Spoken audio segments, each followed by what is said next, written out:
ভাগ্য পরিবর্তন করতে চাইলে তিনটি গোপন আমল কখনো ছাড়বেন না। এই তিনটি পাল্টে যাবে। এই তিনটি আমল মাস্ট বি আপনি করবেন।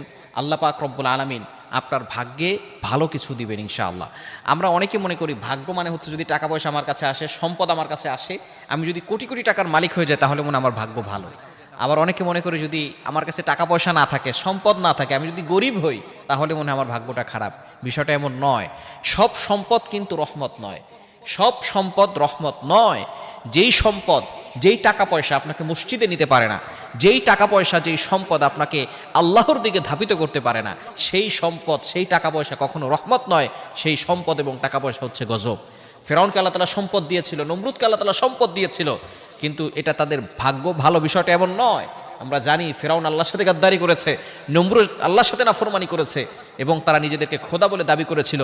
আল্লাহ পাক রব্বুল আলামিন তাদেরকে দুনিয়াতেই ধ্বংস করে দিয়েছেন। এজন্য অবশ্যই আমাদেরকে এই বিষয়গুলো খেয়াল রাখতে হবে। টাকা পয়সাই যে ভাগ্য ভালো ভাগ্য খারাপ বিষয়টা এমন নয়। আপনার কাছে টাকা পয়সা নাই, দেখবেন অনেক মানুষের টাকা পয়সা নাই কিন্তু তার লাইফে হ্যাপি আছে, তার লাইফে খুব খুশি আছে, সুখে আছে, এটাকেই বলা হয় তার ভাগ্য ভালো।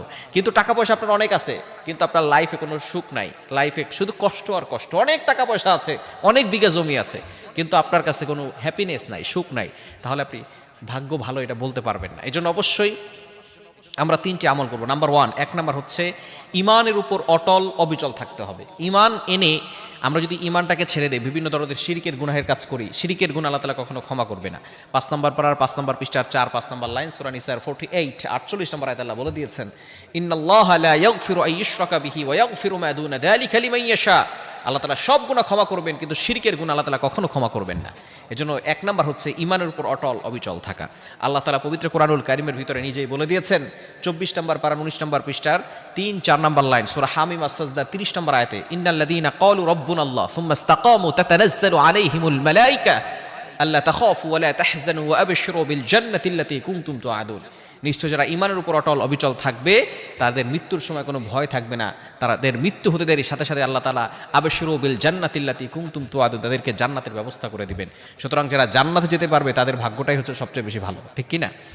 শুধু তাই নয়, ইমানের উপর অটল অবিচল থাকলে দুনিয়াতে আল্লাহ পাক রব্বুল আলামিন সুখ শান্তির ব্যবস্থা করবেন। নাম্বার 2, দ্বিতীয় নাম্বার হচ্ছে আল্লাহর আনুগত্য করা, আল্লাহর ইবাদত করা, সকল গুনাহের কাজকে ছেড়ে দিয়ে আল্লাহর আনুগত্য করা। আল্লাহ পাক রব্বুল আলামিন মানুষ এবং জিন জাতিকে একমাত্র আল্লাহর আনুগত্য করার জন্যই দুনিয়াতে পাঠিয়েছেন। এবং 3 নাম্বার হচ্ছে দোয়া করা। আপনি যত বেশি পারবেন ইস্তেগফার করবেন, তাওবা করবেন এবং আল্লাহর কাছে দোয়া করবেন, হারাম থেকে দূরে সরে আসবেন, এবং একমাত্র দোয়াই পারে মানুষের ভাগ্য পরিপূর্ণভাবে পরিবর্তন করে দিতে। এজন্য অবশ্যই আমরা বেশি বেশি করে আল্লাহর কাছে দোয়া করব। এই 3টি আমল যদি করতে পারি আল্লাহ পাক রব্বুল আলামিন আমাদের ভাগ্যে খুব ভালো কিছু দিবেন, দুনিয়াতেও আল্লাহ তাআলা কল্যাণ দান করবেন, আখিরাতেও আল্লাহ তাআলা কল্যাণের ব্যবস্থা করে দিবেন।